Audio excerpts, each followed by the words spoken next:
Hello and welcome to Tommy Talks TV. I have one singular goal with this show, and that is to help you make smarter decisions so that you can have better relationships. As usual, I like to start by saying a very big thank you. Thank you for all your likes and your shares and your comments on Facebook, on Instagram, on YouTube. I really appreciate you because you're helping us spread the message further faster.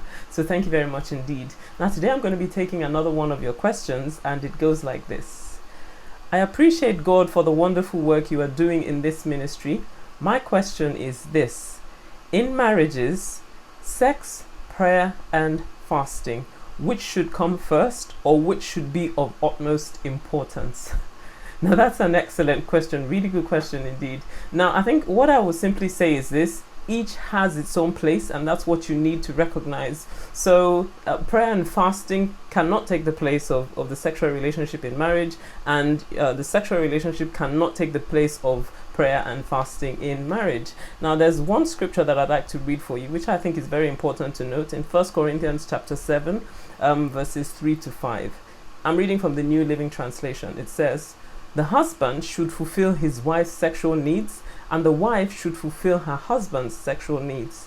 The wife gives authority over her body to her husband, and the husband gives authority over his body to his wife. Do not deprive each other of sexual relations unless," now listen to this bit, "unless you both agree to refrain from sexual intimacy for a limited time, so you can give yourselves more completely to prayer. Afterward, you should come together again so that Satan won't be able to tempt you because of your lack of self-control."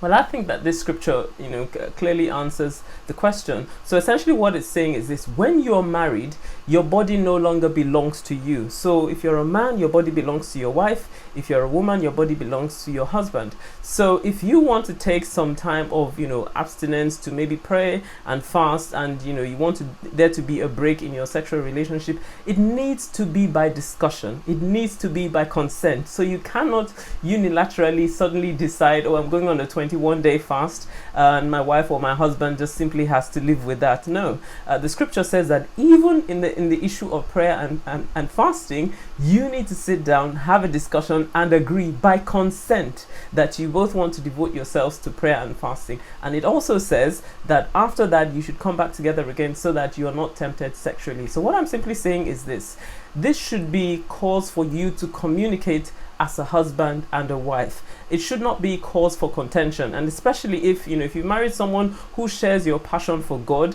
then you both will understand the importance of prayer and fasting in your marriage. So at that point, then you actually take the time to discuss, okay, so what works for both of us? And the truth is this: what works for you may not work for your wife, or it may not work for your husband. So you've got to be understanding, because the Bible makes it quite clear that once you're married, your body does not belong to you, it belongs to your spouse. So you have to give them their due regard. And even if that is different from what you would like to do, that's the bit where you've got to adjust, because that is essentially what the scripture says. So a lot of communication is required to sort out this issue and come to something that is a mutual consensus for both of you.